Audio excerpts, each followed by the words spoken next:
જૂનાગઢના માંગરોળ નગરપાલિકા ચૂંટણીને લઈને મોટા સમાચાર સામે આવ્યા છે। માંગરોળ નગરપાલિકા ચૂંટણીમાં આપ અને કોંગ્રેસનું ગઠબંધન। માંગરોળ નગરપાલિકા ચૂંટણીમાં કુલ 9 વોર્ડ છે, 36 સીટો છે, પરંતુ માંગરોળ નગરપાલિકા કોંગ્રેસનો ગઢ ગણાતી છે। ફરી એકવાર કોંગ્રેસ અને આપનું ગઠબંધન થતા ફરી એકવાર કોંગ્રેસ અને ભાજપ અને મીમ પાર્ટી ચૂંટણી જંગમાં ઉતરશે તેવા એંધાણ વર્તાઈ રહ્યા છે। હાલ વાત કરીએ તો માંગરોળ નગરપાલિકા કોંગ્રેસના ગઢ ગણાય છે, પરંતુ ગત ધારાસભા ચૂંટણીમાં ભાજપ, કોંગ્રેસ, આપ અને મીમ પાર્ટી લડતા કોંગ્રેસ હાર સહન કરવાનો વારો આવ્યો હતો। ત્યારે નગરપાલિકામાં આપ અને કોંગ્રેસનું ગઠબંધન થતા સૌથી મોટા સમાચાર સામે આવ્યા છે। જે કેસરી ગુજરાતી સાથે પ્રતાપ સિસોદિયા, માળિયા હાટીના।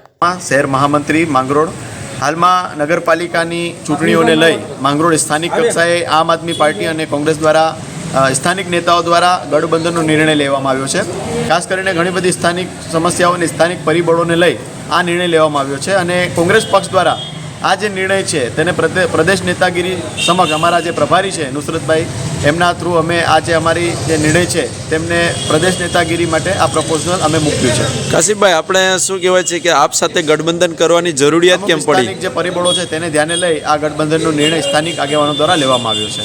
માંગરોળ નગરપાલિકાની સ્થાનિક સ્વરાજ્યની ચૂંટણી માટે આમ આદમી પાર્ટી માંગરોળ અને શહેર કોંગ્રેસ વચ્ચે ગઠબંધન કરવામાં આવ્યું છે, જેમાં 23 સીટો ઉપર કોંગ્રેસ લડશે અને 13 સીટો પર આમ આદમી પાર્ટી લડશે। માંગરોળની અંદર એ સ્થાનિક જે કાર્યો છે તેને વધુ વેગવંતા બનાવવા માટે અને વધુ સારી રીતે કામ કરવા માટે આ ગઠબંધન કરવામાં આવ્યું છે।